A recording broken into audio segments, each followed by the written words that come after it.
everyone, and welcome back to another episode of Spooky Japan Podcast. Today, we have a very special guest, Harry from Bridgewater Triangle Paranormal.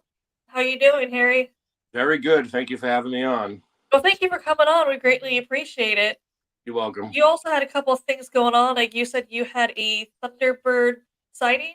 Yes, back in the 90s out here in the Bridgewater Triangle. Okay, what was that like? What happened? Anything led to it, or anything happened when you see it? Well, has anyone ever heard of the Bridgewater Triangle? For anyone who hasn't, go ahead. Do you want to go ahead and explain what that Bridgewater Triangle is? It's a triangular region with the town of Abington at the north, Rehoboth at the southwest, and the town of Freetown at the southeast, with all surrounding towns in the center. It's a triangular region that's supposedly cursed by the natives after they lost to King Philip's War, when the natives had the war with the Pilgrims over the land dispute. Some people think it's cursed, some people think it's a vortex, but ever since they lost the war, we've out here in this region in southeast Massachusetts, everyone has witnessed UFOs, cult activity, ghostly encounters, all kinds of cryptids, the demonic black dog, Bigfoot, Thunderbird sightings, snakes the size of stovepipes, and fireballs in the sky. So it's definitely a haunted region with everything under the sun, for paranormal activity in it. Now, back in 1996, I was 14 years old, and I never heard of the Bridgewater Triangle. I never even heard of the Hockomock Swamp. The term Hockomock means place where spirits dwell. It's in the center of the triangle. It was a native burial ground. So back in 96, it was the summer, and me and a childhood friend of mine named Troy, we used to ride our bikes around the old neighborhood. And one particular place where we loved to ride our bikes was behind Brockton High School. There was old quad trails that are actually filled in now, but we used to ride our bicycles up and down these trails. And one day we got off our bikes, and I don't remember why, but we were talking, and he looks up in the sky and he goes, "Oh shit." And he runs off into the tall grass and he hides. And I'm thinking, what is he hiding from? What's he running from? What does he see? So as I turned around, all the brush was blowing like crazy, that the tree branches were blowing like crazy. The wind started picking up. It sounded like a car driving on all four flat tires. And as I completely turned around, there was this big, humongous bird in the sky, about 3 stories up. Each wingspan was probably larger than a 78 Lincoln Town Car. The torso was massive on this bird. The bird looked very old. It had patches of missing fur. The spots that were bald, it looked like brown, worn out suede. And it was flying towards me. And I noticed it had knotted up fur. There was twigs caught in it and some cobwebs.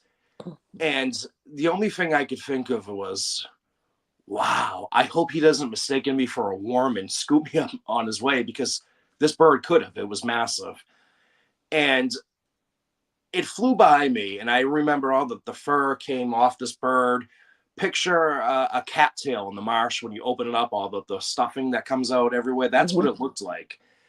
But this bird flew by us going south towards the Hockomock Swamp in the Bridgewater Triangle. Now, my friend Troy, he came out of hiding, and he's like, "Harry, did you see the size of that bird?" And I'm trying to be the calm one. I'm just like, yeah, I knew it wouldn't bother us. So, I went home, I told my mother that, and she just figured, because, I was 14 years old, that any big bird in the sky is going to look humongous, but you got to put yourself in my shoes, for what I saw. So we kind of forgot about it over the years. We didn't really speak of it at all. It just left our minds. Many years later, and this was in 2007, I was 25 years old. A couple of buddies of mine, they were telling me about this haunted tuberculosis hospital that was abandoned. And they said, let's take a ride up there and explore. So, we were bored. We did that. You weren't even supposed to be on the property trespassing at all. The cops didn't want you there because it was dangerous. But we were walking around the property and we saw this silhouette type figure floating towards the entrance. So after that, that was the go-to place to go when we were bored on a Friday night over the years. In 2009, I was telling my friend now about this ghostly experience, and she goes, "Well, Harry, that's because you live in the Bridgewater Triangle." And I said, what is that? And she was like, "Harry, you lived in Massachusetts for how long, and you don't know what the Bridgewater Triangle is? Even I know what the Bridgewater Triangle is, and I just moved up here." So I'm asking her, "What is this triangle?" And she started telling me it was a cursed triangular region. And I stopped her right there and I said, "Well, a region doesn't have to be cursed for any ghostly activity." And she started to explain about, UFOs, Bigfoots. And I'm like, "Oh, okay, sure. And she goes, "No, Harry, believe it or not, people have seen Thunderbirds right here in Brockton." And as soon as she said that, a light bulb went off in my head. And I said, "Wait a minute, what did you just say? Did you just say Thunderbirds?" And she said, "Yes." And I said, "Oh my God, I saw one when I was 14 years old." And she goes, "See, I told you, Harry, it's because you live in the Bridgewater Triangle."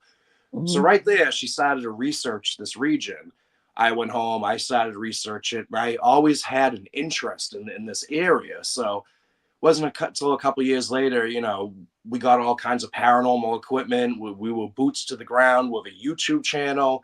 I didn't know the YouTube channel was going to be this big, but we're just out there. We're trying to search for the truth, because anytime you have any kind of paranormal evidence, there's always what ifs that follow it. What if it's X, Y, and Z? So that's what we're out there to do.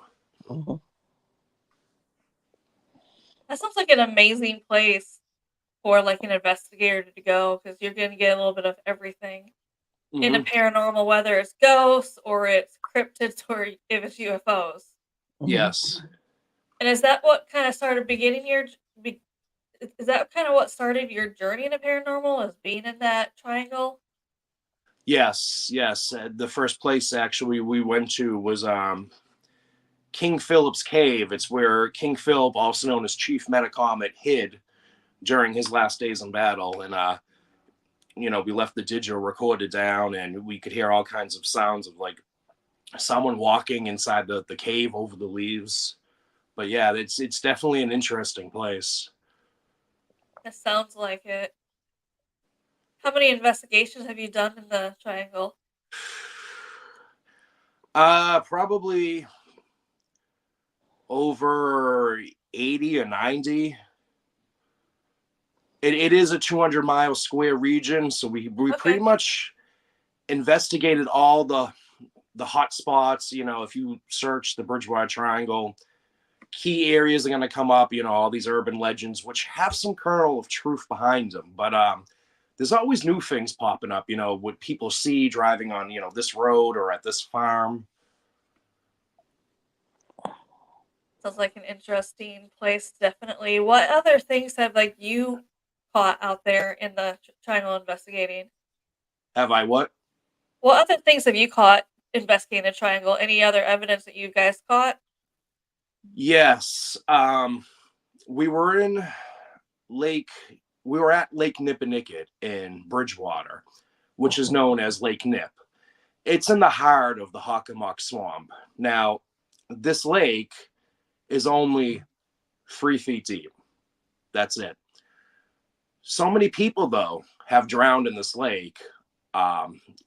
Excellent swimmers have went in this lake and never came out. No one knows why. So the town in the late 90s came and they dumped boulders on the beach just to deter people from taking a swim. So we were out there in the swamp on the side of Lake Nip investigating, and we had this experience of this musky smell, and we couldn't figure out why. And I've heard from people that whenever before there's ever a Sasquatch sighting, there's always like a musky smell, and we smelled the same thing. And the area got really cold, and we have one of those EMF meters, Right. and the temperature was dropping, and we couldn't figure out why. When Mhm. we walked away, the temperature increased. When we walked back to the area, the temperature decreased. We couldn't figure out why. Later, when I went back and reviewed the footage, we saw on film this bluish face in the top of the trees, and actually looked like the wizard from the Wizard of Oz. And the face evaporated into this blue lightning type mist and came down. We actually have it on the YouTube page. If you check out the video, it's called The Hockomock Swamp Part 5. We believe it to be Chief Hobah, which was the chief of death and disease. Even the Wampanoags, that native tribe, even feared this chief. That's some of the things that we caught in the Triangle. Aboard the USS Salem, which is a naval ship, which is just outside the Triangle, I had one of my younger investigators. He was like 20 years old at the time, and he just had his iPhone out. He was filming the ship. He went back home, looked at the footage, and you could see this black shadow above deck running, and it disappears, evaporates into the wall. And that's just many of the things that are out there. I know one time years ago we were at Anawan Rock, which is named after Chief Anawan, who was captured at the end of King Philip's War. We were investigating that area, and you could hear sounded like natives stomping their feet, running. And one of my guys, Paul, he had his girlfriend out, Rochelle, and we had Rochelle sit on the bench, and I put my digital recorder next to her. And I said, okay, maybe you'll feel comfortable speaking with a female. So I told me and Paul, I was like, hey, Paul, let's, go around the rock, give her privacy. We'll come back. When we came back, I told Rochelle, anything out of the ordinary happened? And she said, no. Towards the end of the night, she was acting very weird. She seemed like she was very out of it. We didn't know why. When I went back and I played the audio footage on that recording, you can hear someone saying, chose me. And Rochelle goes, hi, honey. So she acknowledged this presence. But when I asked her if anything happened, she said no. And she was out of it after. So that was very strange. Did you come back afterwards, or did you come out of it? When we got home, yes. But the whole night, she was just out of it. She said she could feel a cold presence in the woods. She was acting, like I said, very strange. Almost like she was drunk, almost. That kind I of... was going to say, I wonder if it put her into some kind of trance. They they wanted her, actually, to tell you the truth. So they chose her. Yeah, that's what it said. It said, chose me. And she said, hi, honey. Yeah. And it sounded like a female's voice, too. I was going to... Usually it's a male's voice who does that. Not much of a female's voice, but that was strange. It was a female's voice. Yeah. Because usually the men who would choose a female more than a female choosing a woman. In the lake, I could see them putting their hands up and putting their feet down in the water. So that's what I just saw. So if the excellent swimmers, they'd have their body being yanked underwater, so they couldn't come up for air. Yeah, we don't know the reason behind the drownings. Like you said, it could be someone pulling you under, but a lot of other people believe it might be quicksand at the bottom, and you sink in a couple feet, you panic, you lose air.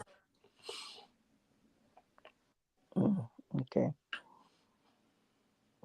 I always wonder if they want more women spirits there and they're trying to lure Yeah. women there. Yeah, I'm not really sure. I know that a lot of the stuff happened. A lot of these sightings, Bigfoots, pterodactyl, thunderbirds, the demonic dog, the cults, all that happened more so in the late 70s, early 80s. A lot of it died down during the years, and I've noticed too that they've been building new homes, new developments in the Hockomock Swamp. So I think that the good energy might be sandwiching over the negative energy. I'm not really sure, but a lot of it has died down. Mhm. I wonder if there's activity happening in the new houses they just haven't reported yet. In a few homes, yes, there is some activity. I'll actually, I was just talking to somebody that reported having a black shadow in their house, and they smell cigar smoke, phantom smells of cigar smoke at random, and stuff is being moved, objects are being moved on their own. Actually, it became a different kind of energy. So, um, one energy gets changed over into different kind of energy, and it moves, and it becomes not as much as less, but it can go from that to worse, and it can go to that to pretty bad. It starts out not so bad, and it turns out really bad afterwards. So what's going to happen is at the beginning it's really mild, and then it's going to get really horrific that the people who live there are not going to be able to stand it. It's just like how much can you how much can you stand up to it, right? But Mm-hmm. yeah, but later on I feel it's going to get worse because it is sacred land, okay? It is, yes. So sacred land, like it's a toss up between how bad it can get. If it's something like that, if you don't tell the spirits on the land that's saying I'm gonna live here, and I mean no harm to you, if you don't tell them that, like it's a toss up between what can happen to you, right? Physically too, physically, mentally also. So if you don't comply, if you don't ask them permission to be on their land, you know what? You're in for a whole lot of trouble later on. Well, that's the thing. During King Philip's War, they didn't want us on the land. All the Wampanoags, they didn't think that it was right that we bought the land off Chief Massasoit. King Philip actually wanted to take his land back. So I don't know if asking permission to be on their land is going to do any justice, since they never wanted us on there. They never wanted. They'd probably say no. Right, right. But you can ask in a certain way, Yes. that meaning that you mean no harm to them and you're sorry about what happened to them in the past. You could always there's always a compromise in any situation like that. And I have done that to my friend's land. And it it seems like it helped it, and it seems like, yeah, I'll work with you, okay? But if you come out and you don't say anything, whoops, is another thing that could happen, right? Hmm. So yeah, you don't want oops to happen, right? Right. But it seems like oops is gonna be happening pretty soon. And that's a good theory. If you believe that the land is cursed, a lot of people believe it might be a vortex too that's releasing Yeah, all these anomalies. and they have their own portal, right? So they do come in and come out Yes. as they please, and it's just a matter of time. Because on the other side of my friend's land, they're building a bicycle trail, right? And then it's just making it really bad, and the noise and what else, and destruction of the land, and cutting down the trees. It's just destroying. the Yeah. land, and they tried to cut down the trees on her land too, and she had to chase them out. But yeah, stuff like that happens when the land that wasn't supposed to be developed gets developed, and you get all kinds of crazy activity happening later on.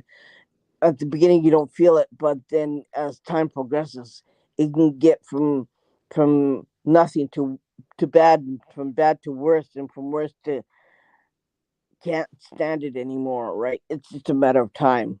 Right, right. Not to mention they could be building a home right Hmm. on top of a native's burial plot from 10 thousands of years Yeah, ago. yeah, and it's just pretty sad when that happens, right? And when stuff like that happens, bad things can happen on that land, and it's almost like, oh, from like you said, a cursed land, right? Yep. So, and there's no way you can stop that land from being cursed, especially the poor homeowner who's very innocent in this land, in this area, right? They don't know what the heck's going on, so they're saying, "What do I do?" And there's not much you can do about it except move. Yeah, and I I guess don't see. I don't see it, assuming it is Native Americans haunting the place because they cursed it because they're not happy people in the land. I don't see, even though they didn't build the house, they only bought and moved into it. I don't see them still being really welcoming and friendly towards them because they're not gonna know I just bought this house and moved in. They're just gonna see basically intruders on their land. hmm Yeah, it's just like you're asking for a little bit of trouble there, and it's amazing because you're saying, "Oh, this place is beautiful. Yeah, let's buy this house on this land, right?" But then the regular Joe Blow would not want to, let's say, research what happened on the land unless you're really into it, right? Finding out the history of certain lands, and you're not willing to really look at what happened here, or what is my land about, what is this land, what happened here a long time ago, um why and how and stuff like that. If you're not really into that, you're just going to be an innocent victim, right? hmm And it's pretty sad for both sides, actually, to tell you the truth. For the person who shelled out a lot of money to buy a house on that land and finding out they can't later on, they might not be able to handle that, right? Or they're going to have problems either with their marital problems, um money problems, or something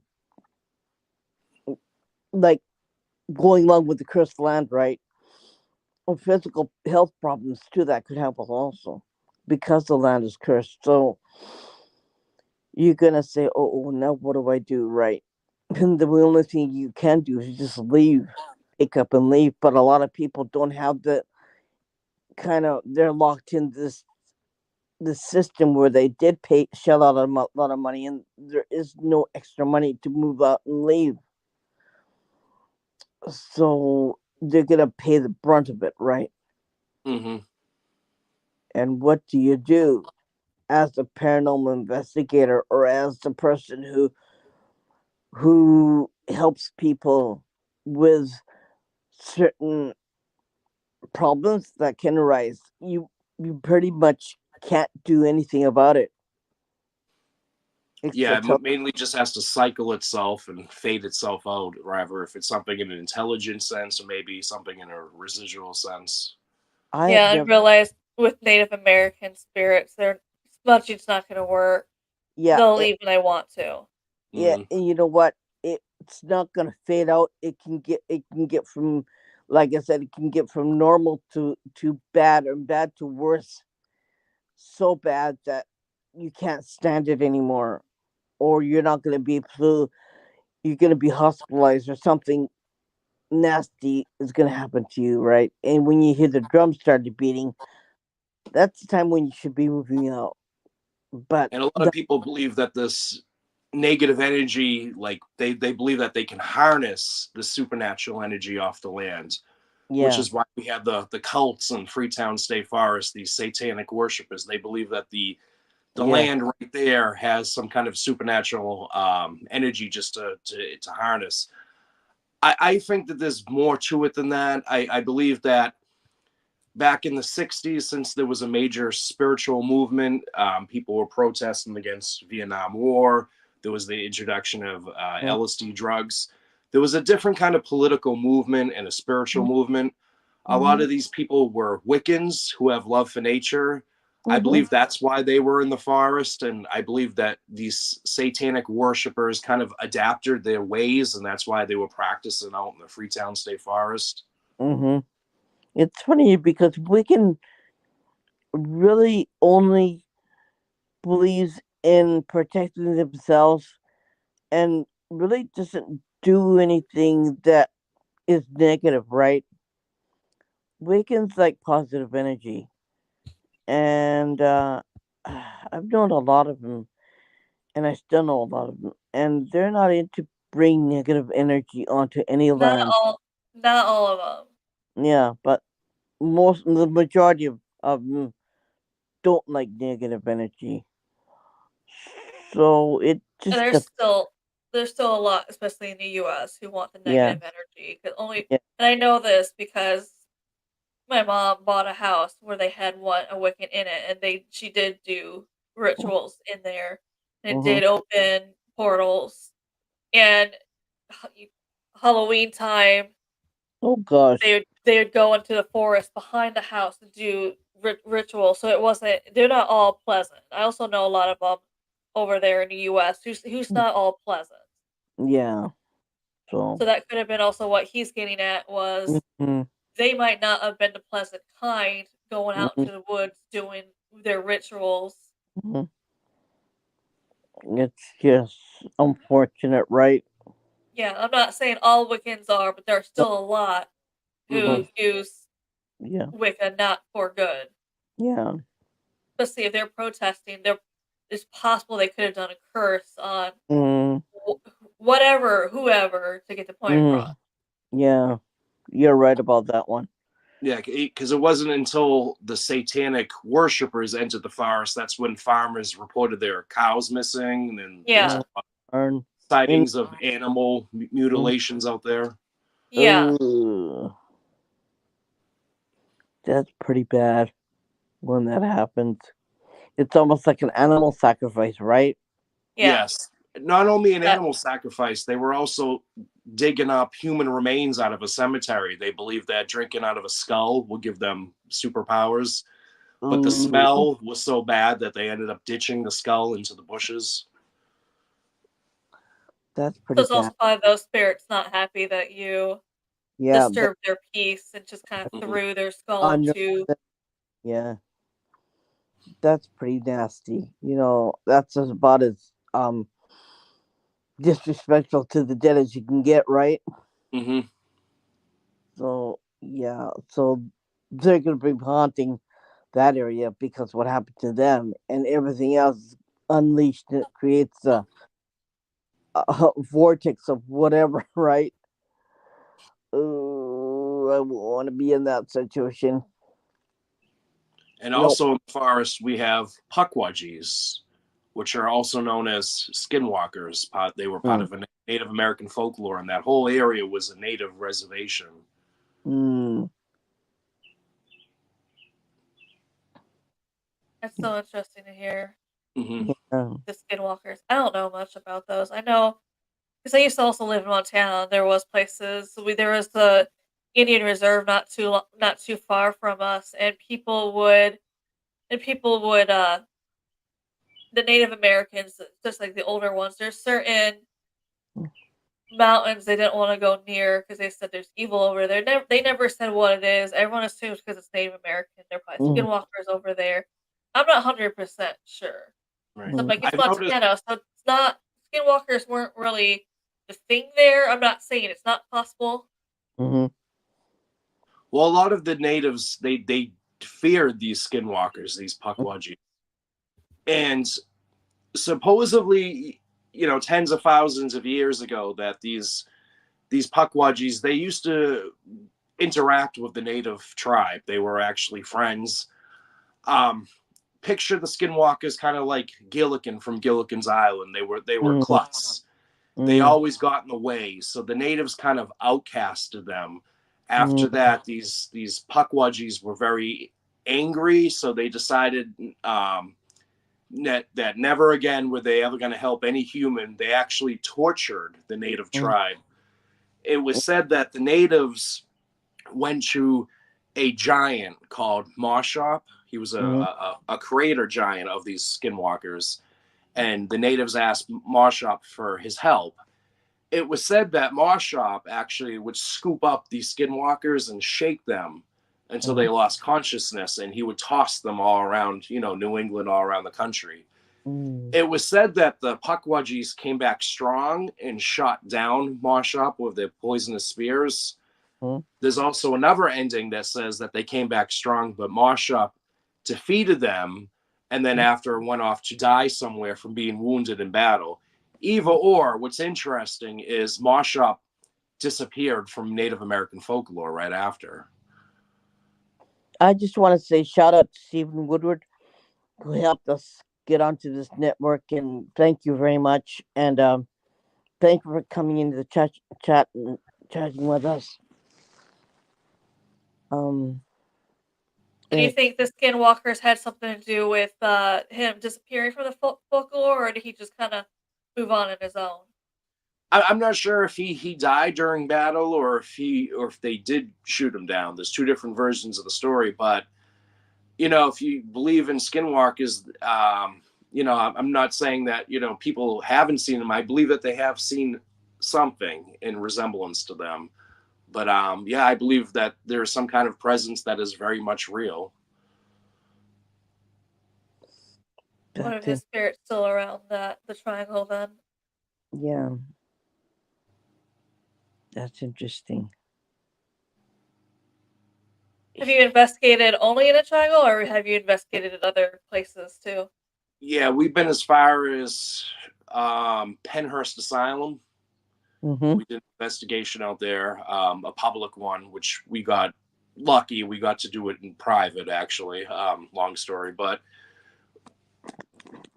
we picked up a lot of interesting EVPs, especially over the spirit box. I was saying, I'm sorry what they did to you out there. And we got a voice that said, sorry isn't good enough. Yeah. But yeah, we went as far as Penhurst. We went all the way to Winchendon, Massachusetts, which is known as Toy Town. We investigated two mansions. One of them is a toy museum now, which we think the presence of the little boy from next door is attached to the toy train, and he moved over to this new house because we picked up a lot of evidence over there. That'd be interesting to investigate there for sure. What has been your favorite place to investigate? I want to say Mill Pond in Easton, known as the Wizard of Mill Pond, only because it has such an interesting story, and there is some kernel of truth behind this legend. It's actually might not just be a folklore after all. Some of it. In the 1700s, John Seeley built a sawmill. His son Nathan Seeley believed himself to be a wizard, and this was in Northeastern, and he was known as the town psychic.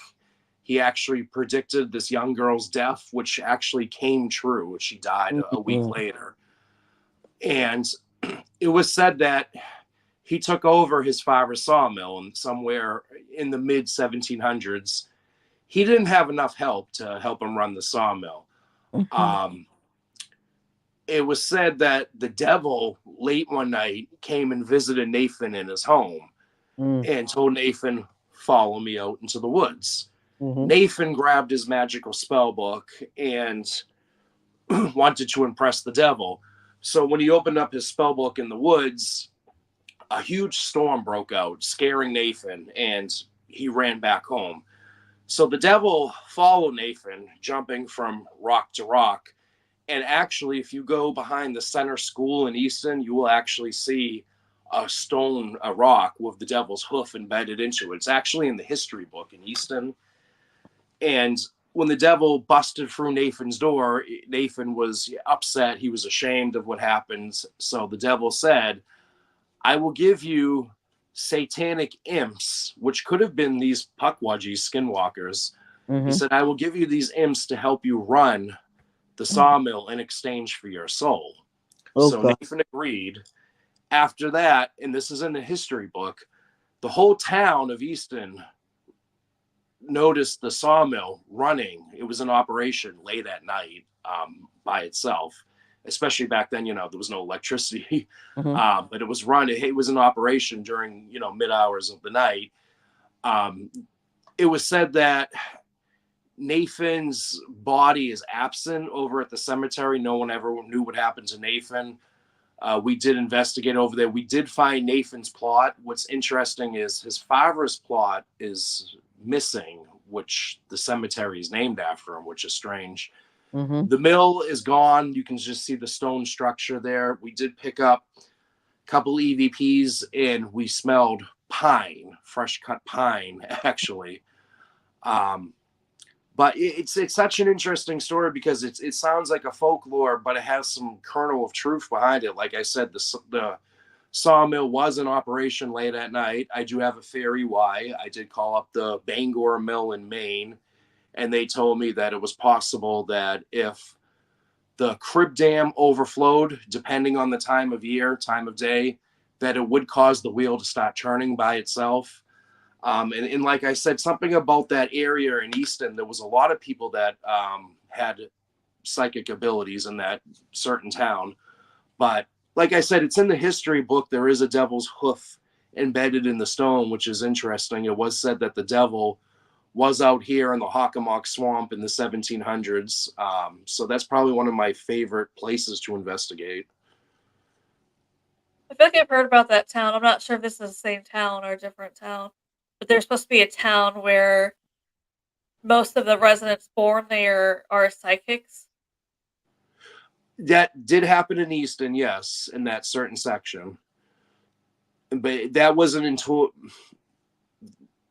towards the late 1800s. There was a lot of them were psychics. There was actually a doctor that believed himself to be psychic, and he believed himself to be a healer with herbal medicines. Which back in the day, that I think didn't a lot of people consider the herbal healers like witchcraft or something back then? They did, but towards the 1800s, there was a spiritual movement, and this was after the Salem witch trials. So Yeah. Everyone did that. They weren't hanging people anymore. They weren't pointing the finger. Oh, she's a witch. Yeah, everyone was happy when they finally stopped doing those. That's actually when they invented the Ouija board.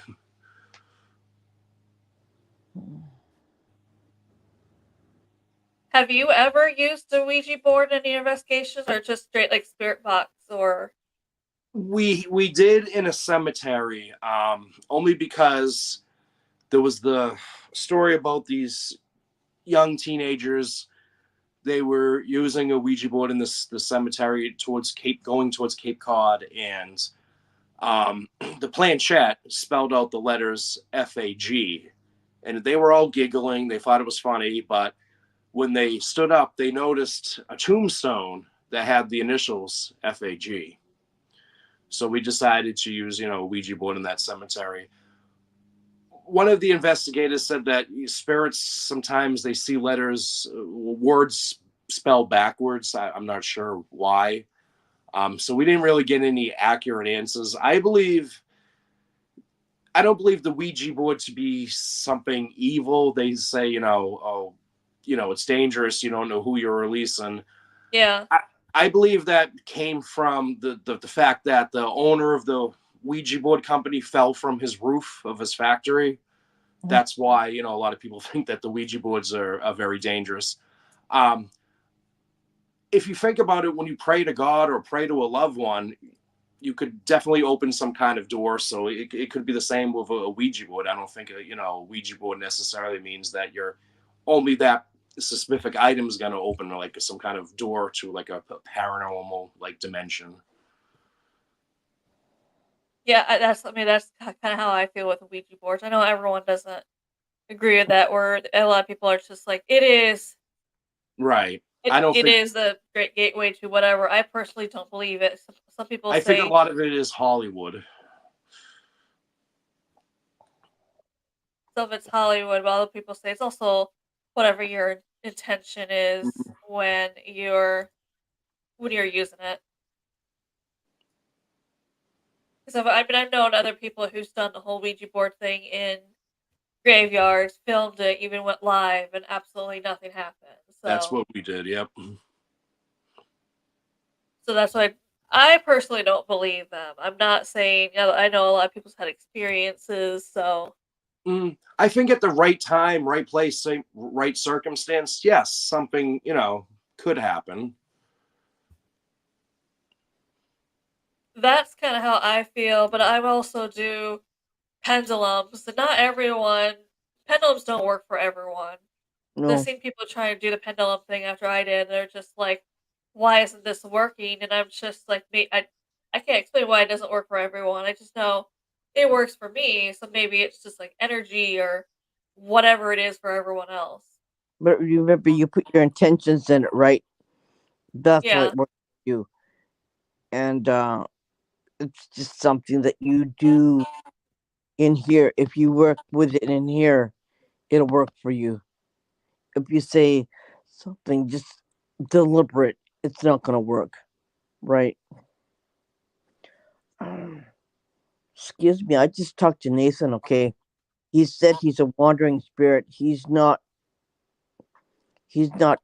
in heaven at all, because what he did was he sold his soul, so it becomes just a wandering spirit, and he comes in and out wherever and whenever, and it's just something that he does, and he wish he didn't sell his soul. That's what he said. And he's kind of like, I shouldn't have done that. Kind of like, I shouldn't have done that, and he's worried that he'll never be able to rest because of that. Yeah, I don't think he can rest. No, I believe that his presence is very active at the site of the old mill because Yeah. before he passed away, the mill kind of just rotted away. Nature took it Hmm. back its course, but I think he was so dedicated to keeping his father's sawmill up and running that he's attached to that area. Yeah. And that he's really like, what do I do now? Because I did this. I sold my soul, and I can't get anything back now. I'm just wondering now, and I wish I didn't do this thing. He's not evil. He's just wandering. That's all. Hmm. And it's not like he's in hell or anything like that. Nothing like that at all. He's just an empty presence now, and he just, what do I do? What do I do? What do I do? Like, you know, how do I create peace? How do I create peace? And how do I make myself so I can rest? And he's just worried about that. He can't rest anymore, and he's just feeling the heaviness of it because he can't rest. And to tell you the truth, he said my body's not in the grave. Where would his body be? You ever hear bodies disappearing and they've been taken and there's no proof of where it is? Hmm. That's what happened to him. They took his body and it's just disappeared. And he said he doesn't know where his body is. And when I died, they took it. We're talking about Sonia, the Bridgewater Triangle, where our guest is from, and he's done a lot of investigations there. And you said a YouTube page for it too? Yes, the Bridgewater Triangle Paranormal Investigators. We actually, the top video will be the documentary we did on this area about 2 years ago. And he said, I There's a want my lot of body. hauntings and cryptids and UFOs there. That's probably why it sounds all over the place, because it's a little bit of everything in there. He's saying, I want my body back so it could be at rest too, but I guess it's not going to happen anytime sooner. He's just really, like, he's almost in tears because of this happened to him. And he shouldn't have done what he shouldn't have done. He's really saddened by it. And he didn't think it would be this bad. So he has no body. It's not in the grave. It's nowhere. And that's the sad part about him. So maybe I'll work with him afterwards. So he can have something. So I'll work with him. Is there a body in that grave or just emptiness now? It's empty. They just put a headstone on it. You know what?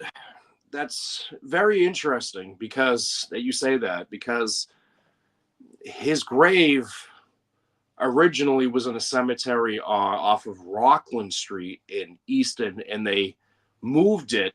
They moved actually all the headstones over to the new cemetery. So it is possible that, yes, in this new cemetery, his body is absent and just his, marker is there. Yeah. And he said, my body's not with me here. And it's not in the grave. It's not anywhere. I said, when you died, was your body with you when you died? He goes, no.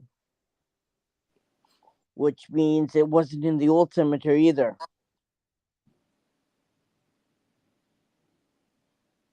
I'm wondering, where is it now? I gotta talk to him later on. This is getting really weird. Like, that's the thing about stuff like this. You really want to know what really happened, and it becomes more like it. Like, I gotta do this right. I gotta find out from him what happened to his body, and he said they took it, and who's they, right?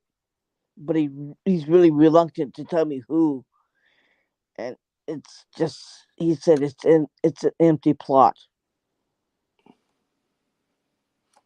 which is really sad because he should have his remains in the plot, right?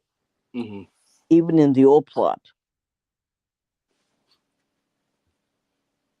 It's just possible, like he was saying, with the new, yeah, with where they relocated the tombstone, it probably is like an empty coffin or just an empty space there. Yeah. And they did that at another cemetery, the Sagamore Cemetery out by towards Cape Cod. A similar situation happened when they were building the Cape Cod Canal. Mm-hmm. There was a cemetery that was in the way, so Mm-hmm. they had to move all the bodies and the headstones over to a newer cemetery. During the process of this, they had the coffins marked in chalk of who was who. Mm-hmm. And a storm came and washed away the writing. So then they had to guess what coffins belong to which tombstones, and a lot of them are mixed up. Oh dear. And there's been a lot of hauntings now in that cemetery as well. Imagine how that must feel if you if you died and you had a burial, right? And then what happened later, not a freak accident of nature happened, and all of a sudden you're not you in your plot, right? Right. Dang, my friend's house is somewhere near Charleston, okay, and they moved the plots to a different place where the burial ground, and some of the caskets were too old, so they were falling apart. So they left them underground and built a house on top of it. Oh. But a tree fell on the house, and so that's condemned. And they were renting that house, and nothing could come about of it. So the lady who owned the plot, the place where the house lays, she said, "Do you want to buy? Do you want to buy this your this area where your house was on? She said, do you want to buy it?" And she said, She went, "Nope." And she said, "No way. I'm not gonna buy that. That's a haunted house. I'm not gonna buy that. You crazy?" She said, "Okay, now what am I gonna do?" Like, it's just standing there and there's nothing there to do. And yeah, it's just like sometimes when you move a burial plot and you build something on it, sometimes nasty stuff happens, right? And that's one nasty stuff that happened. So yeah, bad things can happen when you when you change things. You, especially if somebody was, especially if it was a cemetery, right? So yeah, I'm assuming your spirit's no longer at peace if they put you at the wrong like headstone. yeah, in wrong bodies and wrong places. Of course, of course they're gonna be kind of pretty upset, you know. Mhm. And there's no way they're gonna dig them back up and change it, right? Yeah, I was gonna Because say I don't know even if you could put them to peace because there's no way people are no, going to dig it up and move it to the correct headstone anymore. yeah. Oh man, that's pretty screwed up if you ask me. Oh, But like it did happen a lot back then where yeah, bodies would slide when it rained. yeah, man. But they weren't. Yeah, nature's pretty freak, isn't it? Yeah, I mean I know that happened in Deadwood too, where Deadwood, South Dakota, they said it would happen there a lot because they especially with the poor cemetery, Hmm. they couldn't afford to really dig that far deep, so they just kind of did like enough. And later on, when it started raining, they noticed going downhill because it was also on a hill. The bodies would start sliding down. Oh gosh, Yeah, Amanda, you know that's pretty screwed up if you ask me. I mean that's how it was way back then, though too. Yeah.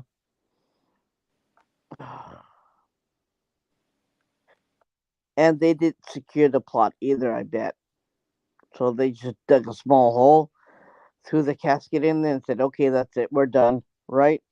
Yeah, that's how it was back then. I can't say for Yeah. how it is now. I think they obviously dig deep enough for it not if it does rain, Hmm. it's not gonna slide. Yeah, it's surrounded by concrete. It's in a concrete block. Yeah. Oh.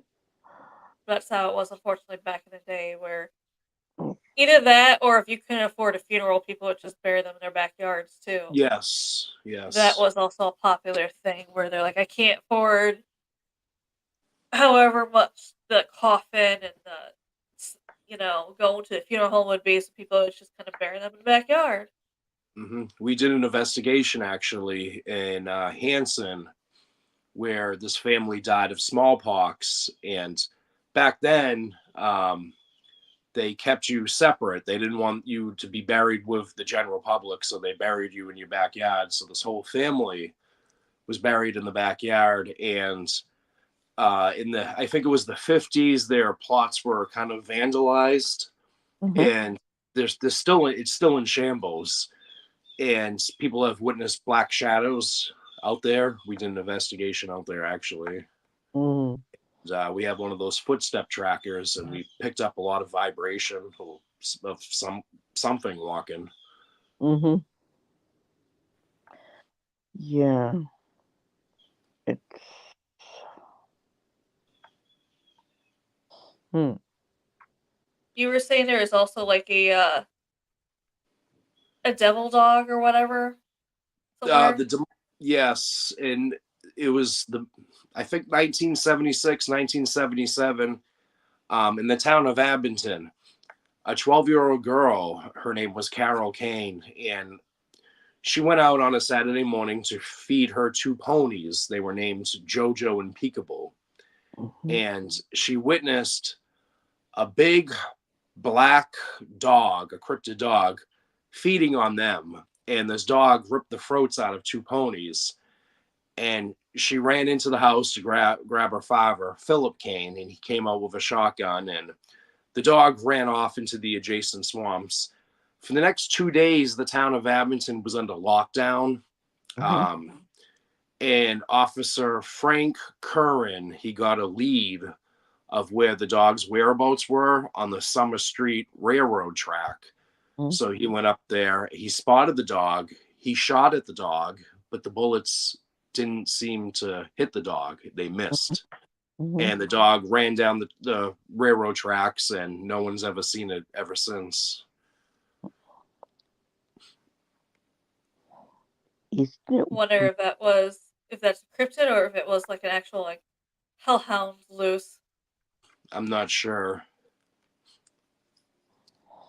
a lot of these places have railroad tracks, right? They all I don't know something about that because our cryptid here is called a Tiki Tiki, and she resides at a railroad track too. And it's just she was killed by her boyfriend and waited for a train to come by and sliced her and killed her. Now she haunts the railroad tracks, and if your house is near railroad tracks, she'll take you from your home, and she'll kind of like unalive you, right? And yeah, she'll feed off of you, and she doesn't have a body. She only has half a body. So railroad tracks can be really creepy. Like things can happen out of a railroad track that you don't really expect them. Isn't she looking for her other half of the body? And that's why she's only half a body. I don't know. She's only like from chest up, right from here, and she's got two arms, but she doesn't have any legs.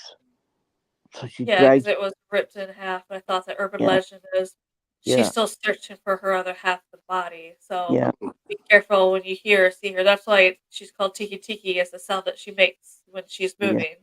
yeah. It's just the most creepiest thing you've ever heard in your whole life. That's why I guess people don't like building houses near railroad tracks, Well, a lot of especially. accidents also happen around railroad tracks, though, too. Yeah, it's just ugh. Like no thanks. There's a lot of creepy stories that happen in Japan. Something about Yeah, Japan paranormal is just next level. yeah. It takes you on to different level when it comes to creepy, right? The Mm, spirits are definitely are more next level than yeah. anything. The urban legends, the ghost stories, they're more just they have that creepy vibe. Mm-hmm. Mm, it's We just also, I mean, there's thousands of like cryptids and urban legends here. Unfortunately, we don't have Bigfoot hunters or anything like that out here to investigate this because it's not a thing here. I kind of wish it was hmm so we can get more information on some because we do have our own Bigfoot, yeah. But then but again, yeah, go ahead. he was only ever seen to be 5 foot tall. So whether that was a young one or that's how big they got, no one quite knows. It smelled like people said it smelled like rotten flesh. Yeah, like the musky smell. Yeah, it smelled like rotten flesh. It's like 5 foot tall, but its foot was like 10 inches long, six inches wide. Mm-hmm.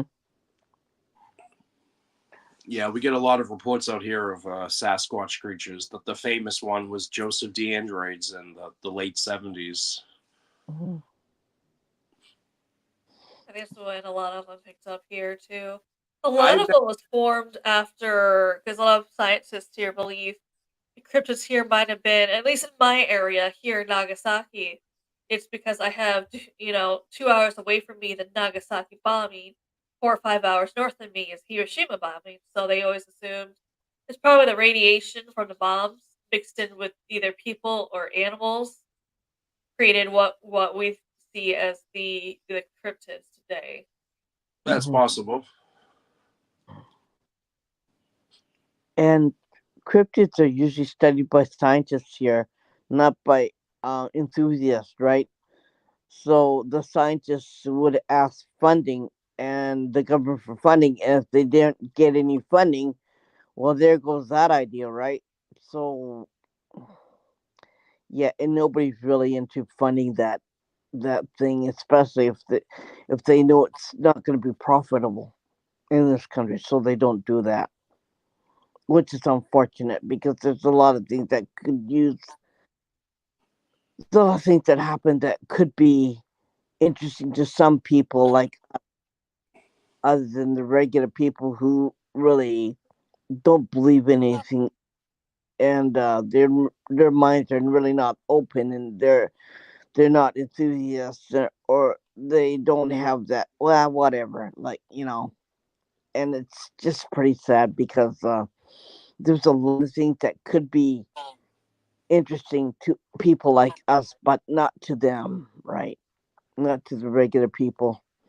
So it just gets a big question mark at the end of it, and you find one paragraph on Google about it, and that's the end of it. Nothing. Assuming you even get a paragraph on some of them. Some of them's only like a couple of facts. Like this is what it looks like. This is where it was. Yeah, that's it. That's it. And it's just like really hard to find any information or any historical, right? So yeah, like we're left in the dark about a lot of stuff. And there's no place where you can, like a museum, there's no historical society where you can look up information about anything. So we're just stuck like this. Like, now what do we do? Like, and books, well, it's just far and wide. So you'd have to be a really old book in order to find something. Yeah, a lot of the historical societies out here don't have information on these urban legends that we have. I know, like the Wizard of Mill Pond that I was talking about. Mm-hmm. When I called up the Easton Historical Society, they didn't know anything about it. They actually told me to contact the Conservation Commission. Mm-hmm. And when I contacted them, the girl goes, "Well, I barely remember the story, but we have no information on it." But yet they have a sign erected in its place. So a lot of these places you can't get your research from. Yeah, it's That's like, like that here in Japan too. We don't have. You can't even on properties that you buy. And Irene can tell you, you can't mm, go. There's no vital records. There's no information in libraries. They don't keep documents like that. no. And if there was something, they destroy it because they don't want anybody finding out it was, if it was bad. They don't want anybody finding out what the the bad part about it, because it will devalue the property, right? So yeah, and they couldn't make any money off of it. That's one thing that I hate about it. Making money was more important than fixing what was there, and how do we move forward with this project that's not livable, right? Or something bad happened on it. How do we make this into positive energy? And there's no way of doing it because they don't want that to happen. They don't want the regular person who buys this property saying, "Oh, that was bad." like, let's move out. A lot of people are locked into this financial and they can't move out. And so you find out that you either get sick or you die or you ran out of money. Financially, you just they just drains your bank account. And it's really sad because a lot of properties here are not livable, and bad stuff has happened, or historical things that happened, that it's really not a good place to live in, and you can't change it, right? Because the history of it. So they're faced with, what do I do, right? Or going bankrupt, or something. And it's just really sad because you can't find the history of the place. You can't make it better, or you can't do something about it. And a lot of times when I reached out, nobody wanted to help me, and nobody wanted to say, hey, we'll help you. And it was just almost impossible. So I was just in the dark and said, okay, we got to move. That's it. We moved. And yeah, like, you're just lost. Honestly, so Japan, a lot of traditions and culture revolve around honoring ancestors and being respectful towards the dead. However, their method to deal with the paranormal is just ignore it. Yeah. They don't talk about it. They don't do anything. That's why a lot of haunted places, or places that are known to be haunted, are boarded up so the public cannot enter. Yeah. There's another haunted forest here besides the major popular one where it's haunted by a samurai ghost, Hmm. but it is completely boarded up with a really large fence. There is no gate to open it. It's just completely boarded up, so no one can enter it even see if it's haunted by this samurai spirit or not. It's just everyone knows that's the reason why it's boarded up. Is the samurai spirit? You can't go in there. It's supposed to Yeah. be for your own safety. Huh. Yeah. Be- um, they're not guaranteeing what will happen to you if you do go in there. They don't want something bad happening to you, where they'd have to answer a question like, what happened to my loved one, right? They don't want to have that problem. So that's why they border it up, because you become a pain in the butt to Hmm. the investigator who's trying to find out what happened to you and trying to answer questions to your family. So they don't want any of that happening. So that's why they just say you can't go in there, and that's it. The end. You would Police think also they don't want to spend any time or resources going to go look for you, Yeah. regardless. So that's also Yeah. another reason. Yeah. Yeah, you would think they would border up the Hockomock, because I know back in the 80s a lot of people went in there and went missing. They never came out. Yeah. Well, they took them, right? We don't know what happened. There was actually a famous case of a girl named Evelyn Packard, and this actually happened in 1916. Hmm. She rented her kayak and she went down the town river into the Hockomock Swamp, and they found her kayak But bone no, dry, but her body was not in there. So yeah. they combed the swamp. They found footprints in the muck. So they know that she got out of her boat. They don't know Oh, why, but they couldn't find her. Now, during the search, a reporter actually sat down to have a smoke break, and when he stood up, he noticed the strange carving on this stone that is known as Solitude Stone. And oh, it's a poem, but no one really knows why it was etched into the rock. It actually came from Reverend Timothy Otis Payne, who they say had ties to Freemasonry. mm-hmm. But moving forward with the story, a day later, they found this girl's body under what's called the Skim Milk Bridge, which is glacier stones that are constructed as a bridge to cross over the town river. Oh wow. So they did find her body. Yes, and she had no signs of any, head trauma, nothing. They don't know how she passed away. Hmm. They don't know if it was foul play or if she just, was out there wandering, in the hot sun for a couple of days. Dehydration, no one really knows. Some theories on deaths like that can't be explained Yeah. is they saw something their minds couldn't handle. Hmm. I Yeah. honestly think it was foul play. Um, at the time, on what was called Forest Street, there was only like 4 houses on the road. Back then, it was so easy to commit, any kind of crime. I believe that they brought her into, one of their homes. Foul play took place. When the investigation died down, they ditched her body back into the river.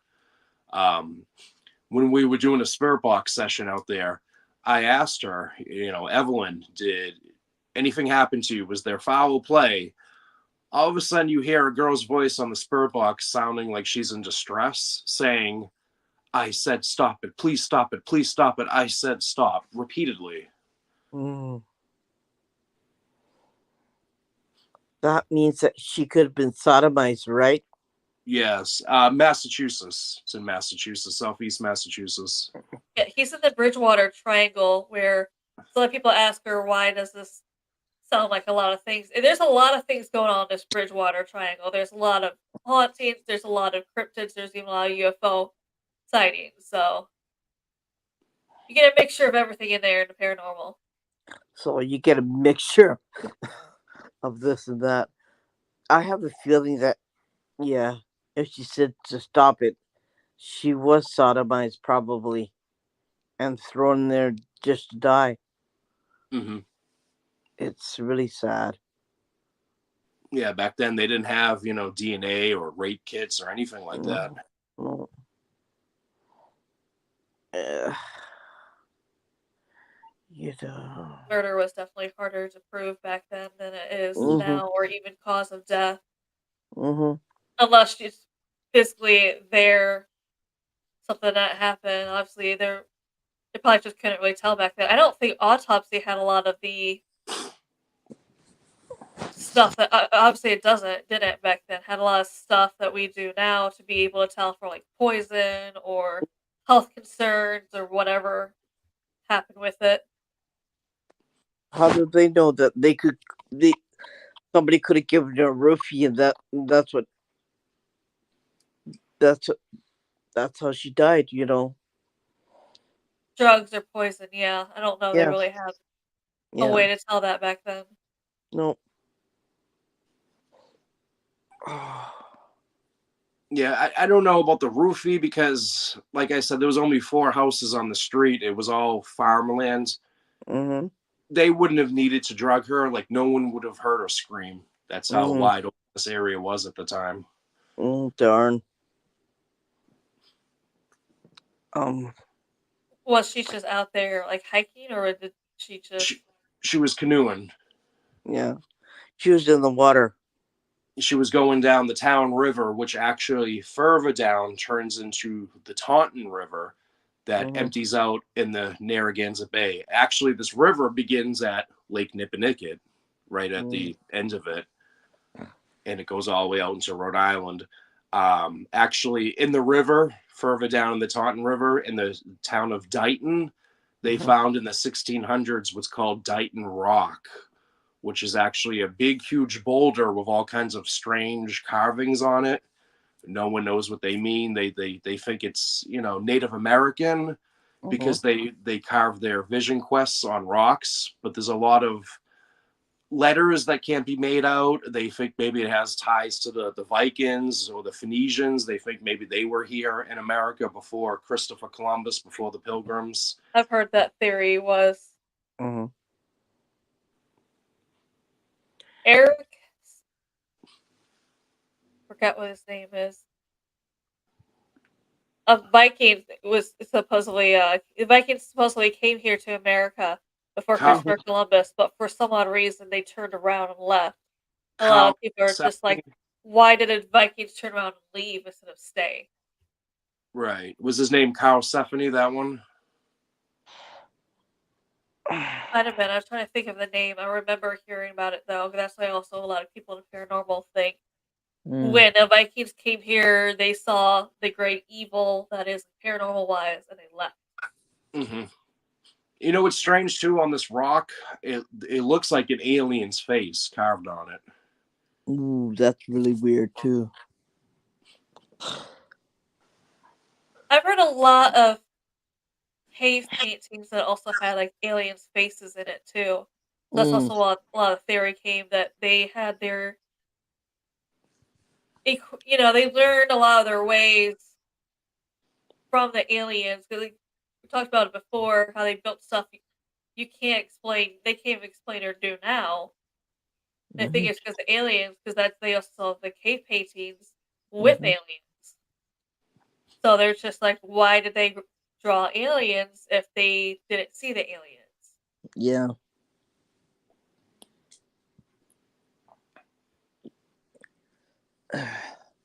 What would be your bucket list place that you want to see, that you want to investigate?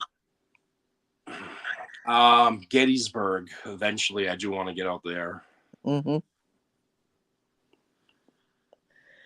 Is there any place that you don't want to go to, like that you just nope Nope. to? I would go anywhere. I feel like that's I'd be how a the lot of person people that will are. run towards it. Okay. Is there any It's place that you've been to that you don't want to go back to? No, only in those situations if I come up empty-handed, I don't feel the need to go back. Mm. I mean, as far as creepiness goes too. I No, mean, nope. so he's up to a lot. Gosh. so nothing has really scared. No place hasn't really scared you to the point where it's just like, there's no way I could go back here. You know, Anna One Rock scared me when I was behind the rock, only because maybe I was by myself for a couple minutes, and that's when I Mm-hmm. heard something large, like stomping their feet. Mm.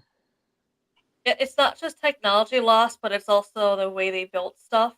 Like Mm-hmm. obviously back then, especially back then when there was no nails or wood glue or anything like that. There's a lot of stuff better made then than there was with today than they could today. There's a lot Yeah. of things built they couldn't. They can't explain how some things were built the way they were. Yeah. Scientists have tried to say, I don't know how they did this, and they just can't And figure out how some especially stuff when it is came built. to cutting the rock, right?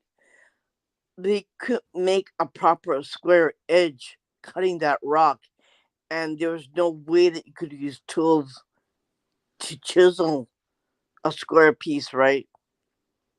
So they're just wondering, how did that happen? How could they do that? Where was the technology to make that?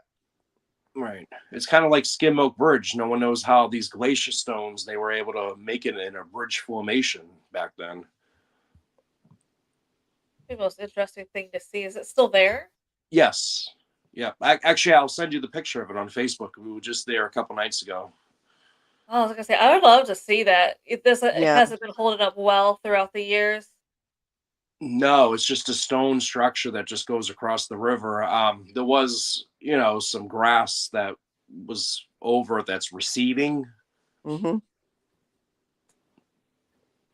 That's interesting.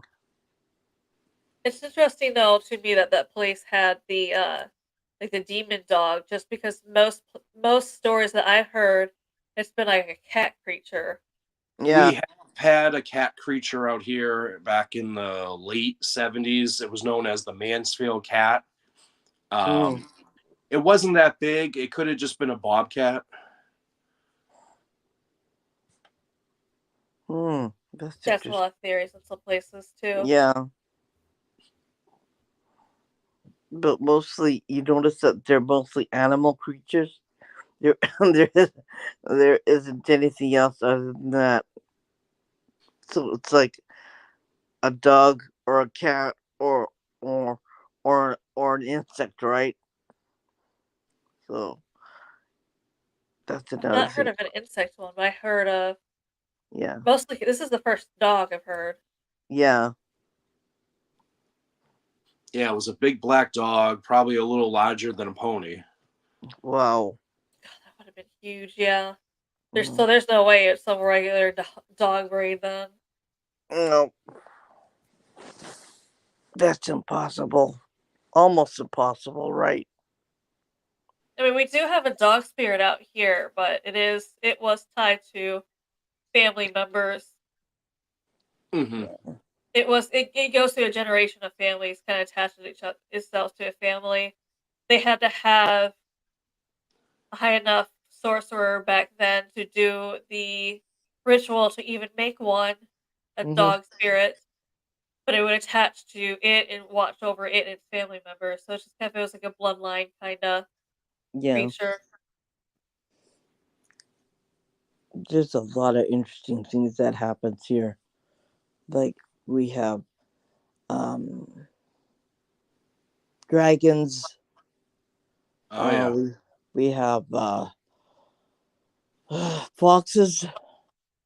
We have Kitsune is pretty popular here too. yeah, and they have foxes with two tails or even more. Yeah, between 2 to 5 tails is Yeah, what they are. yeah. Now you said you have a lot of cryptids out there. Now, the original King Kong movie that was in Mhm. the 30s took place out there. You know the large condor that was in that? Mhm. Yeah. That's resembles the Thunderbird that I saw back in '96. Wow. So that tells me that the directors or the producers, whatever, they knew what this creature looked like that they wanted for the movie. So I Mm. think somewhere down the line, these creatures may have went from Japan to America, and they maybe have went extinct due to their massive size. Mm. That's actually the theory on some of the movies that you see. It's based off of something that was real or looked real. They put it into a movie, so this way, if you try to research it online, you're just gonna come up with the movie. Right. Yeah. And everyone's saying like Japan is very famous for the Godzilla movies, right? But just saying Godzilla was real, right?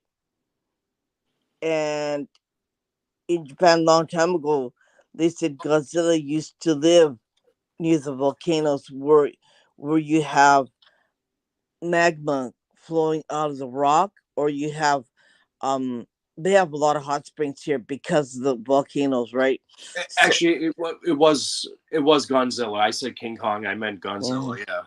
so so they had a lot of magma falling out of the rocks, and they have a lot of natural hot springs, so it looks like something out of the tar pits, right? And there are still places like that where Amanda is, and it's very famous. But you wonder, and there I came upon a story that um Godzilla is really real, and it's not something that just came out of a movie, or somebody just made a movie out of it. It was real, and it did roam the earth, and it could be real even to this day. They're saying that, and it's just like, where do I begin to even believe it, or how do I even research it, right? So it's just a theory, but yeah, there's a video that's on it that I had shared it to a Godzilla group that I belong to, and they're saying that this creature was real, and he did live in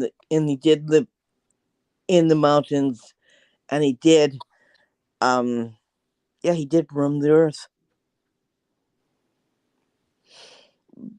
Something But about our mountains here has a lot of cryptids living in there. Like they yeah, even think some things that look like boulders are actually a frog creature that looks like a boulder, but you usually don't notice until it's too late. yeah. But I don't, like we said, there's not enough research going out there, right? And nobody wants to research it. And it's just become theory now. But we want the theory to become proper research so we can learn about it more. But yeah, Honestly, at the same time, I feel like if they did prove there was a Godzilla still existing, I think that it would be one of those things they would yeah, hide from us not to cause yeah, mass panic. Hmm. true. There's a lot of things they keep from us for that reason, is they don't want to cause a mass panic. So yeah, Yeah, maybe they did prove and find it, know where it's at, but they just don't want to cause the panic because obviously, if the news came out saying Godzilla was found, mm-hmm, what's going to happen? yeah. Because actually, in the movies in Japan, Godzilla was was something that was created a long time ago and loved the earth and loved the environment. So he or she was a protector of the land. And if you did something bad on the land, she'd come out and she'd get angry, right? Or she'd destroy whatever that man created and whatever pollution that he created. She'd come after the person who do that. And obviously he died, right? Because of what he did. It was like almost like a punishment for what he did. So you destroy your land that was given to you, you become unalive, right?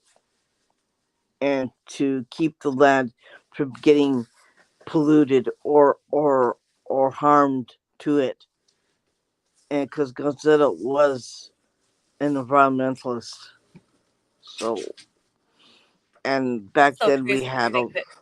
That's so yeah, crazy to think it was a environmentalist. yeah.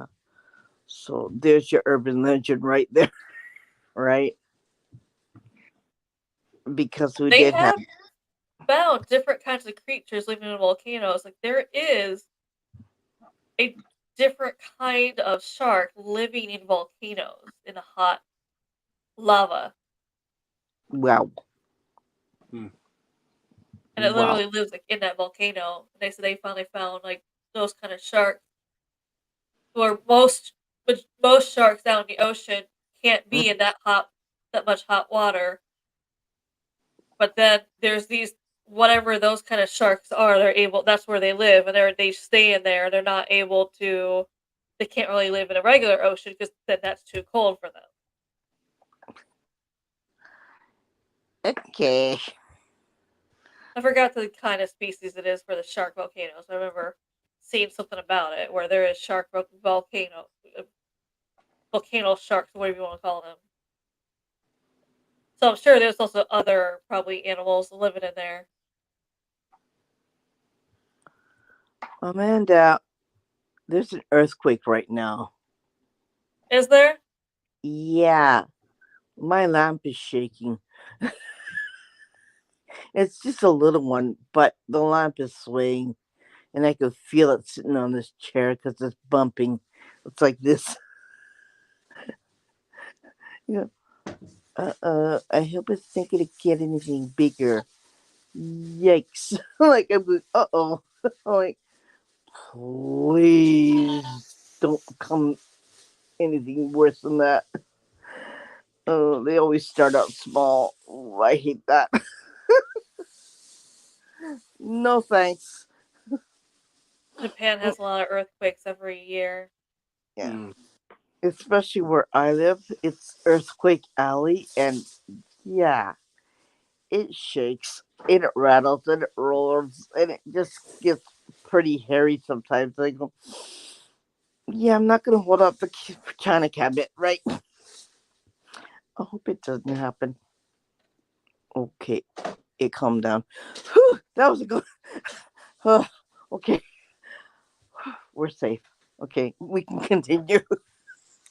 During earthquakes here in Japan, that's when the most UFO activity happens. The bigger it is, the more you see. Yeah, So that goes with the theory of maybe UFOs are coming from the oceans. Yeah. And 'Cause they're also saying that why are they near the nuclear power plants, right? Because we can't have wind electricity because we have a lot of typhoons twice a year and sometimes more, and so it gets pretty windy, and when it rains like you wouldn't believe, like buckets. So we can't have wind electricity or anything like that because it'll blow the propeller off and it'll start hurting somebody. So we only have nuclear power where we live. And after the Fukushima earthquake, they said the skies were loaded with aliens in a spaceship, and they is there don't know. certain times in the triangle that they see the UFOs, or just randomly? It's Yeah. crazy. I know one was in the early 1900s. Ironically, on Halloween night, two undertakers were actually reported it. There was the famous one by True Radio hosts in the late 70s, Hmm. above the highway, actually in the Hockomock Swamp. Mm. My theory is this: that for a long time we believed that these UFOs were, spaceships with alien beings from another planet. Hmm. But I've noticed that with all these UFO reports in the 70s, we've had all these anomalies in the 70s out here in the Triangle as well. I Hmm. believe that these UFOs, these aliens, are actually us, but from the future. Hmm. And these UFOs are actually time vessels Hmm. capable of time travel. And Hmm. I think that they're producing some kind of wormhole pocket for time travel to be possible. And now these pockets, these vortexes are left lingering behind. That's releasing all these anomalies that we're seeing. That's just my theory. There's another thing weird that a lot of UFO sightings are near Mount Fuji, and it's haunted, right? And you got the forest there, Yeah. you got everything else there. So they're always flying, and you always see pictures of these ships near Mount Fuji, and you wonder, why is that? What is it with this mountain, this volcano? It's a mountain, but it's a live volcano. What is it with this live volcano and this and the aliens, right? There hasn't been a good answer since then, and we're still wondering. It's just really weird. Because I know when there's a lot of UFO sightings, a lot of people claim that they've shifted through time. The very Yeah. UFO sighting out here in the United States was on the Charles River, and the three Mm. men that were rowing the boat found themselves Mm. instantly 1 mile upstream. And there's been a couple other people right here in the Triangle that found themselves shifting through time. So the topic is the Bridgewater Triangle, Mm. where the reason why we're talking about so many different things is because with the Bridgewater Triangle, and our guest can tell you, it sounds like a paranormal investigator's dream. There's a lot of haunted places, a lot of hauntings. There's a lot of cryptids. Yeah. There's also UFOs. So you get your salad bar of it's like a Viking restaurant. You can get whatever you want. You pick and choose. You get your cryptids, you get your UFOs, you get your Bigfoot, and you get your hauntings. So pick and choose whatever one you want to put on your plate, and you study. That's what it's Yeah. like, right? So it's a lot of places do have that with a lot of history. They do have their share of UFOs, they do have their share of hauntings, and they do have their share of cryptids all at once, right? So you could pick and choose whichever one you want to study and investigate, but you will get all three of them sometimes too, all at once. So you don't know which is which, and they're all intertangled together. So they all, like, you could say that Bigfoot is a mystic creature that has their own portal. Um, Cryptids do have their own portal where they do come in and out, and spirits have their own portal too, where they do come in and out. And it's just depends on which solid bar that you want to go to, right? Mm-hmm. So that's what we're trying to say to that one, and that they're all intertangled together and they're all intertwined. And yeah, you can't say one is not without the other because they all, I don't know, they all have their own story, but they're all, yeah, you can't say one with without the other. That's what we're trying to say. And that it it's mystic, anything mystic or anything unusual that you can't explain. Why is it that happens, and why is it in that particular area? Why is that area so charged with whatever that's going on in that area? That's what we're trying to figure out, and not figure out, trying to like analyze it and break it apart and talk about it and see what we can find out in analytically and paranormal wise as an investigator. And everything else is just, yeah, we can't talk about one without the other, right? Yeah, he's done a lot of investigations. Our guest has done a lot of investigations in the Bridgewater Triangle. He made a documentary about it on his YouTube.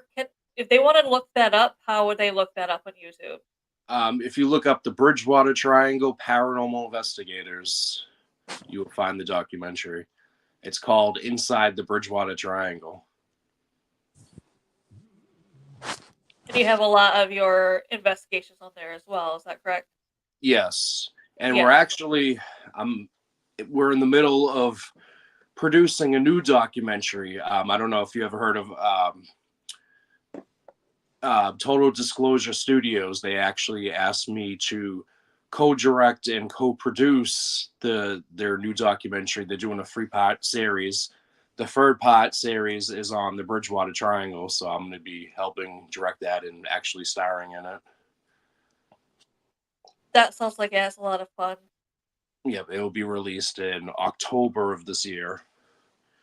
Will that also be on your YouTube or a different YouTube? Yeah, I will try to put it on my YouTube. It might be also available on Netflix.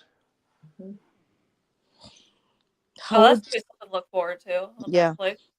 how would somebody be able to get a hold of you? If they want, they could, just reach out to comment on one of the videos on YouTube. We also have a Facebook group page of like 40,000 people on it. And that the Facebook group page is just called the Bridgewater Triangle. Okay. I'm sure a lot of people are gonna want it, especially if you hear about it, are gonna want to go there. Yeah. Mhm. Yeah, we have a lot of interesting stuff on there, videos, pictures. We do come across, you will come across some pictures of that people take of just some weird stuff, and they claim the things in the background or the pixels in the background make up a face, and they swear it's haunted, which is called Pandolia. But, we do have a lot of interesting stuff on there. That sounds like it. It sounds like like an interesting place, like kind of almost like your own Bermuda Triangle, but Yeah. people have come up missing, not like planes or. Mm-hmm. Yeah, no, there was never any plane crashes. Not out here, but people have went missing through the Hockomock Swamp. Mm. Yeah. Has anyone ever taken like a compass to see if it still acts normal out there, or if it just? I think somebody asked me that before, and I found out that somebody did take a compass out there, and it didn't act up. Okay. So that's someone's theory on there's theories out there that too, but the compass would have to be acting up for it to be something out there. would you advise a disclaimer to be careful when you're in that area? The swamp, I'm assuming you would have to, so because people that But miss it. yeah, Yeah, maybe in the swamp, but nowadays people have GPSs, they have cell phones. It's probably not as dangerous as it was back in the 80s when people went missing. mm, Which again, we don't know why they went missing. yeah. Especially if you couldn't find a body, right? Or you couldn't find anything afterwards, right? It'd be kind of like not such. I was thinking proper word. I couldn't find it, so I'm thinking about weird. Yeah, I hate it that happens. I'm like, I know the Yeah. name. I can't think of this name. Yeah, I can't think of the expression that I use, and the only thing that comes out of my mouth is saying weird. And then it's like, no, that's not the right word for it, right? Oh, darn. Like, how do I say it? Yeah, it's aggravating. Mm. I can only think of it in Japanese, but I can't think of it in English. I'm in trouble. Oh well. Um. Um. Do they have tours out there, or do They they have ways that they can go there and take a look at for themselves? they don't have tours. You have to research it and just know the area or know somebody that knows the area that's willing to show you around. Okay. So it's at I your could, own. that might be something maybe I do in the future. Yeah. Tour guide, ghost tour guide at some location. Yeah. But the good thing though about all these hotspots out here Mhm. is you can go there at any time. Doesn't matter if it's 2 p.m. or 2 a.m. Mhm. They don't really close down any of these areas. Would it be? What time would you find the most active? Would you think?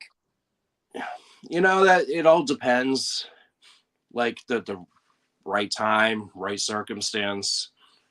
There's not really any like set time where we picked up the most activity.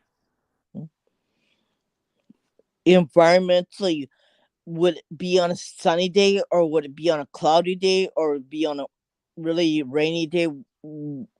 What have your experience with Winter, the winter? Winter? Mhm. winter, and That'd be so cold.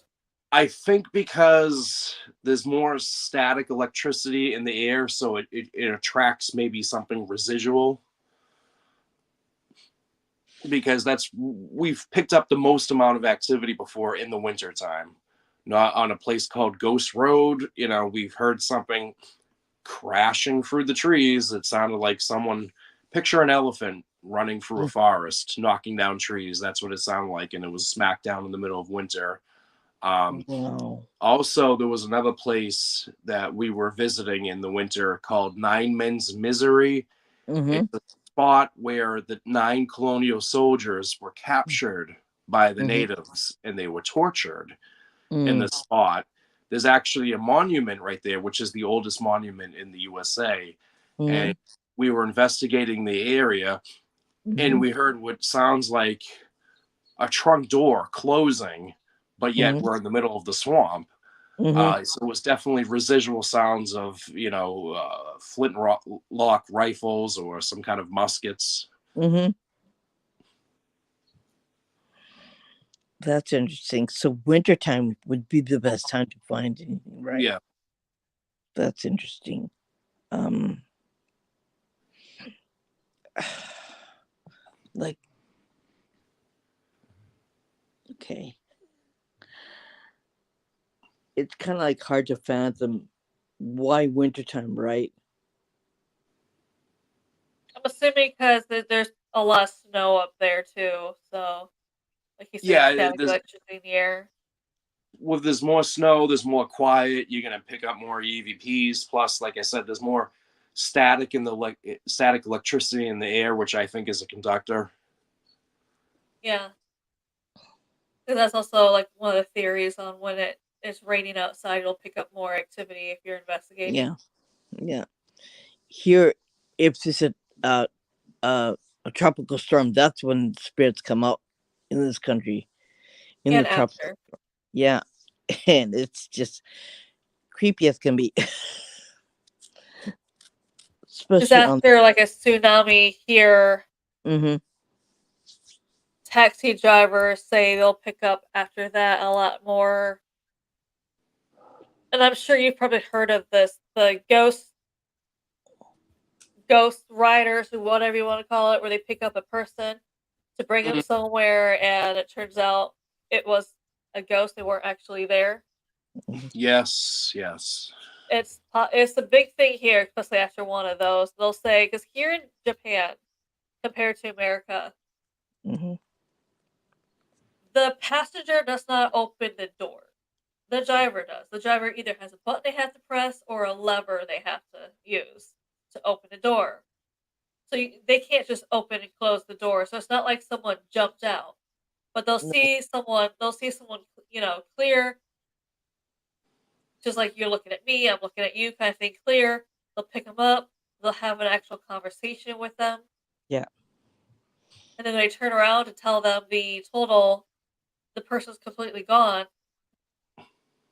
but the seat is wet where they sat. yeah, and a lot of times the spirits do travel to where they want to go, and they'll keep on traveling to that same old place over and over again. It's like on recording, like it's like a residual recording over and over again until they're satisfied, but they find that they're not satisfied and they'll still be doing that even to this day.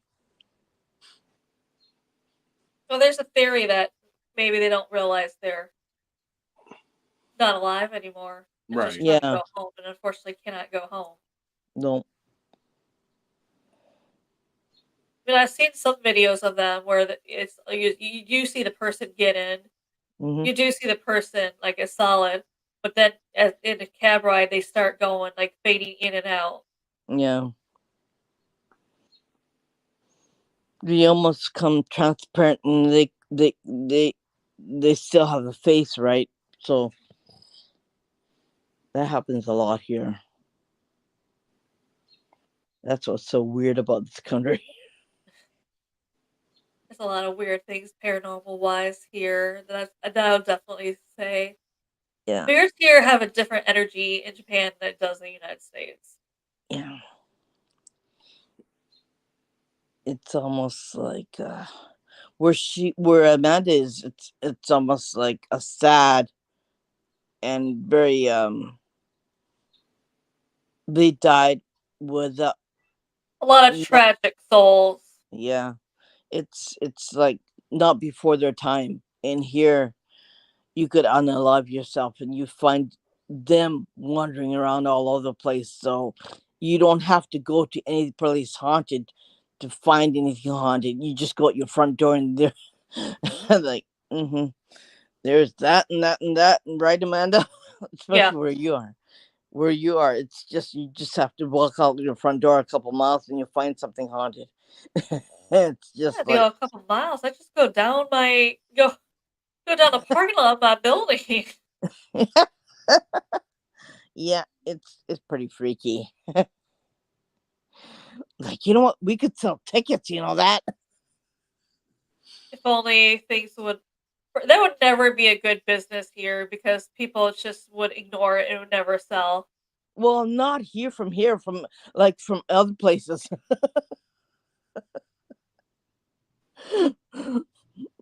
Like, sell tickets. Hey, we're gonna have a paranormal thing. You want to come to Japan? Hmm. Oh God, I don't because know if people would come here for that. Because someone asked me if I'd ever put on a Parafest here, and I'm like, I really can't because yeah, it would just be me and Irene shows up, and I'm like, I'm not gonna rent the building, go through all that. Just yeah, for me and Irene to hang out at a table. I'll just go to Tokyo and meet her. We'll go somewhere and meet up, talk about the paranormal. I'll put a sign on the table.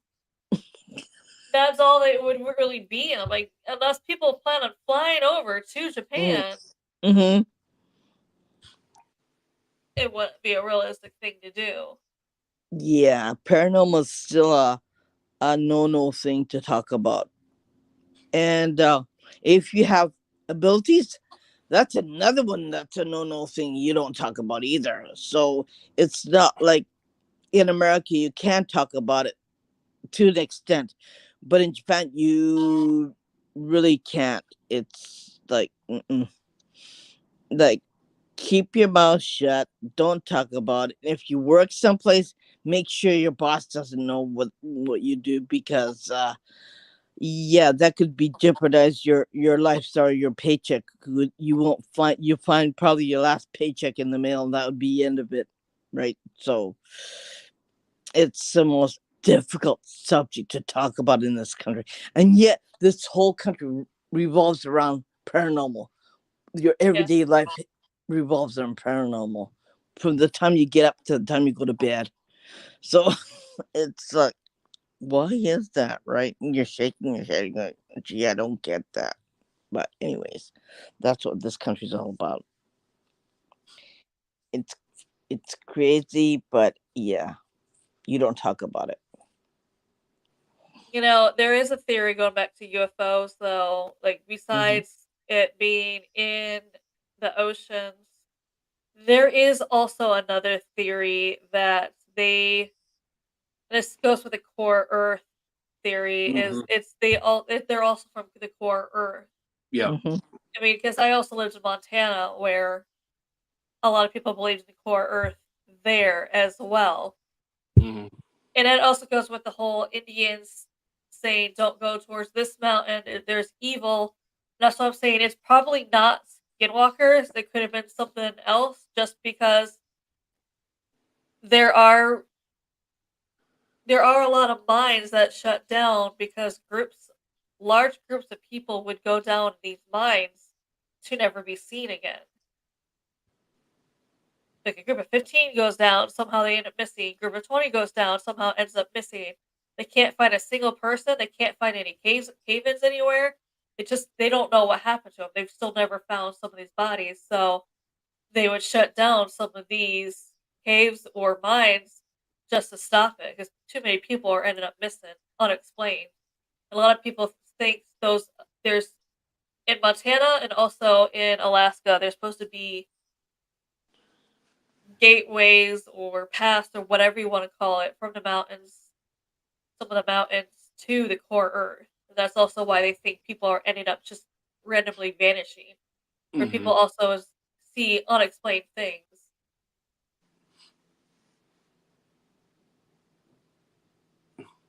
Yeah, I've heard that. You okay, Irene?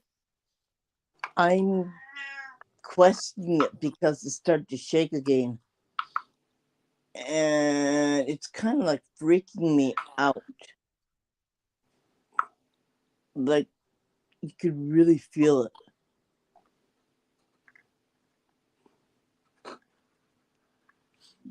That's not normal. Dang, in May, right? Everything starts up in March. And here it goes again. Okay. If it gets pretty bad, I'm gonna stop. That's fine. I understand because it's just that time of year where it Mm, happens. But I yeah, also wonder. It makes me wonder if it is the core Earth thing. Maybe that's why. Besides coming out of the ocean, it could come out of the Earth somewhere too. Some of these UFOs, especially when there's giant earthquakes. yeah. And there was some sightings where they seen flying objects flying out of the middle of the earth, right? So what's going on?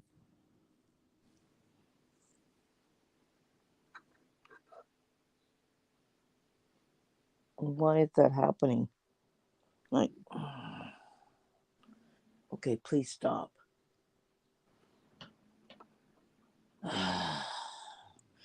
gonna be a long day, I think. Hopefully it's never a huge one there. Not again. Mm. It's exhausting.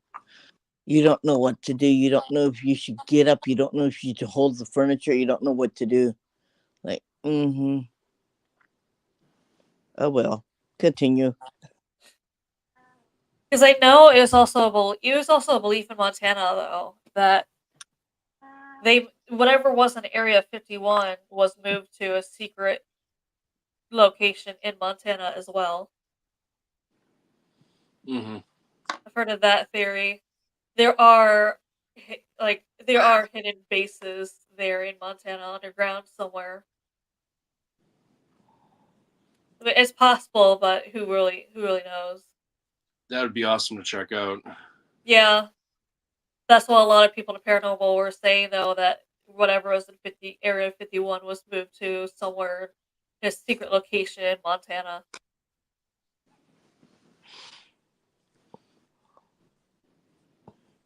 What has been your best piece of evidence you got in the Bridgewater Triangle? I'm a skeptic. Sometimes later on, I go back and I even doubt my own evidence. But I always turn back to the EVPs and I always say to myself, well, how do you explain those? So probably any of the EVPs that we got. Is there a location that is said to be haunted there that you said I don't really think it is? Yes. We have the story of the red-headed hitchhiker. He's a phantom hitchhiker. And it said that he was a farmer and he was changing a tire for a stranded motorist and he was struck by a car and killed. Again, it's just a folklore, but they say while driving on Route 44 at 3 a.m., you'll see this man hitchhiking. He'll get into the car without saying a word, and the motorist will continue driving with him, and he'll have these eyes that'll describe to be lifeless, and he'll disappear.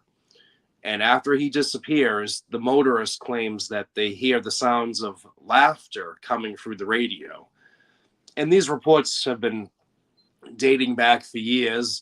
Some people claim that they're driving on Route 44 and they hit him, and when they got out of their car, he disappeared.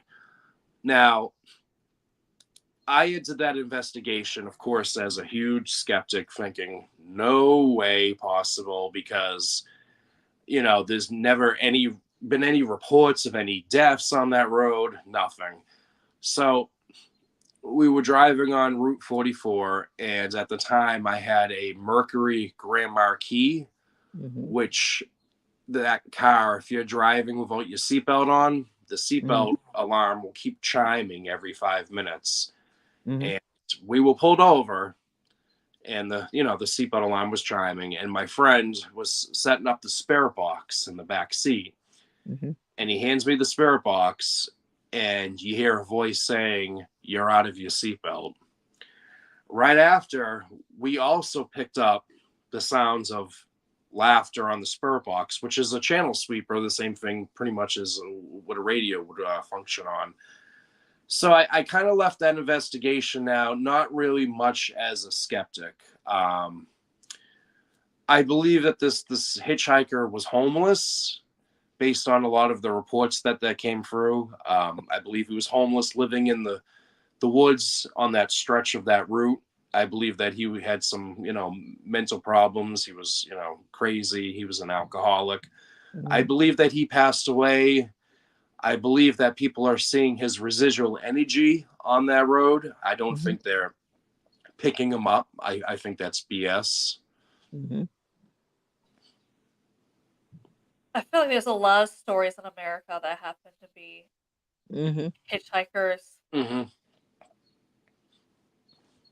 And homeless people, right? I mean, they're all not homeless people, though. Like, there's a lot a of lot them. of women, supposedly. Yeah. We've heard that though too on the show where the person like it was picked up a woman or whatever. Hmm. Hmm.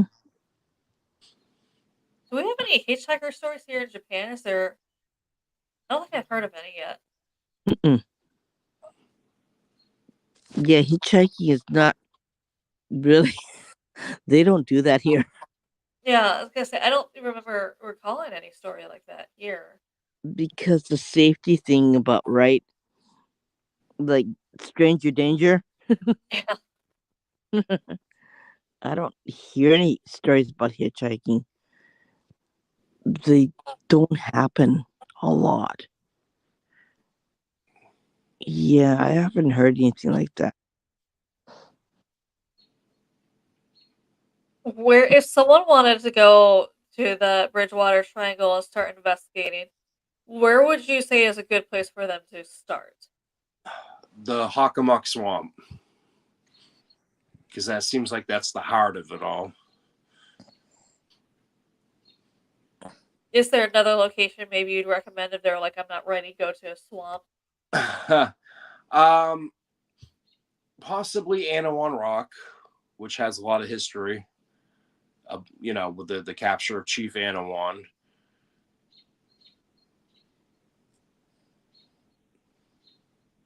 Yeah, but you'd really have to be ready for Native American spirits. You can't just sage those to be gone. Yeah, like go on their land and say, okay, I'm gonna start investigating here. It's like, whoops, nope. Like that'd be kind of like you'd be in a situation where you don't want to have things happen to you, and it could happen to you too. It's it's just another whole different story when it comes to that, right? Amanda, I might have to go. That's what I was gonna say. We're gonna wrap this up just in case Irene gets more earthquakes there. But it was Yeah, really nice having you. Thank you so much for joining us. Hopefully, we'll have you again in the future, and you can tell us yeah, what they have to look forward to, if maybe a documentary or anything new you have going on there. yeah. Definitely, yes. All right. And everyone who watched, thank you for joining us. We appreciate it. See you next time. Thank you. Bye bye.